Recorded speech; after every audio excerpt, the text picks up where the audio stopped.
আবহাওয়া অধিদপ্তর জানিয়েছে আগামী কয়েকদিনে সারা দেশে বৃষ্টিপাতের প্রবণতা বাড়তে পারে।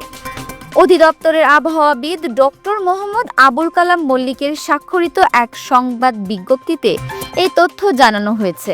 এটি মূলত মৌসুমী বায়ুর সক্রিয়তার কারণে ঘটছে এবং উত্তর বঙ্গোপসাগরে আরও একটি নতুন লঘুচাপ সৃষ্টির সম্ভাবনা রয়েছে। রোববার সন্ধ্যা পর্যন্ত রংপুর, খুলনা, বরিশাল এবং চট্টগ্রাম বিভাগের প্রায় সব জায়গায় ভারী বর্ষণের সম্ভাবনা রয়েছে। এছাড়া রাজশাহী, ঢাকা, ময়মনসিংহ এবং সিলেট বিভাগের অনেক জায়গাতেই বৃষ্টি হতে পারে। বিশেষ করে রংপুর, খুলনা, বরিশাল এবং চট্টগ্রাম বিভাগের অতি ভারী বর্ষণের সম্ভাবনা রয়েছে। সোমবার সন্ধ্যা পর্যন্ত রংপুর, চট্টগ্রাম এবং সিলেট বিভাগের বেশিরভাগ জায়গাতেই বৃষ্টি হতে পারে। একই সময়ে রাজশাহী, ময়মনসিংহ, ঢাকা, খুলনা ও বরিশাল বিভাগের কিছু কিছু জায়গায় বৃষ্টি হতে পারে।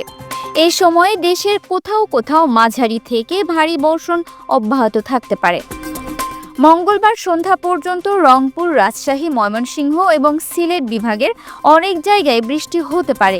ঢাকা, খুলনা, বরিশাল এবং চট্টগ্রাম বিভাগের কিছু কিছু অঞ্চলেও বৃষ্টি হওয়ার সম্ভাবনা রয়েছে। এদিনেও দেশের বিভিন্ন স্থানে ভারী বর্ষণ অব্যাহত থাকার পূর্বাভাস দেওয়া হয়েছে। এই টানা বৃষ্টিপাতের কারণে বিভিন্ন অঞ্চলে জলাবদ্ধতা এবং নিম্নাঞ্চলে বন্যার ঝুঁকি বাড়তে পারে। তাই সংশ্লিষ্ট কর্তৃপক্ষ এবং সাধারণ মানুষকে সতর্ক থাকার পরামর্শ দেওয়া হচ্ছে।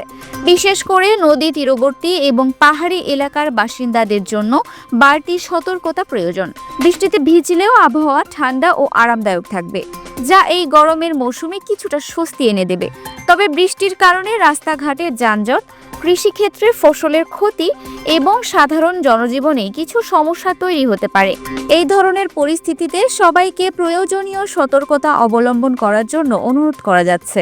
Multimedia desk, Dinajpur TV. Dinajpur TV, মানুষের জীবনের কথা বলে।